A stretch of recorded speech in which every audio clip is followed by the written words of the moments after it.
Hello বন্ধুরা, সবাই কেমন আছেন? আজকে আরেকটি নৌকা প্রোগ্রাম। আজকে কিন্তু রাত থেকেই অনেক বৃষ্টি, দেখেন রাস্তাঘাটে পানি জমে গেছে। আর কী করব, প্রোগ্রাম রাখা, বৃষ্টির মধ্যেই প্রোগ্রাম করতে হবে, কারণ পার্টি তো চলে এসেছে নৌকা ঘাটে। তো আমরাও আর দেরি করলাম না, আমরাও চলে আসলাম। দেখেন দোকান খুলে সকালবেলা আমরা গাড়িও লোড দিয়ে দিতেছি, কারণ আমরা কিছুক্ষণের মধ্যেই নৌকা ঘাটে চলে যেতে হবে, কারণ নৌকাও চলে এসেছে অলরেডি। দেখেন আমরা মালও তোলা হয়ে গেছে, এখন আমরা নৌকা ঘাটে চলে যাব। তো আমি গাড়িটা পাঠিয়ে আমি সাইকেল নিয়ে তাদের পিছনে আস্তে আস্তে করে যাব।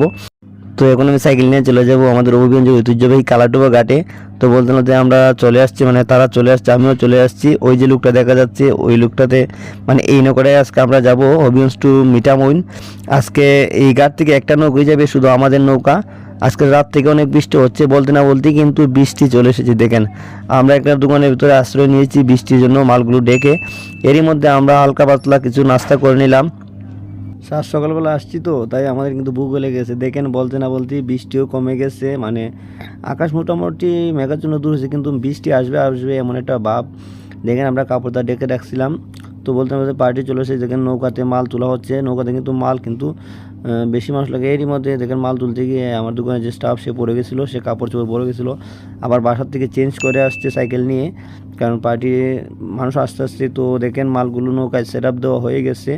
বৃষ্টির মধ্যেই চেক করতে হয়েছে, পিনি বৃষ্টির মধ্যে কী করার, চেক তো করতেই হবে ঘাট থেকে যাওয়ার আগে।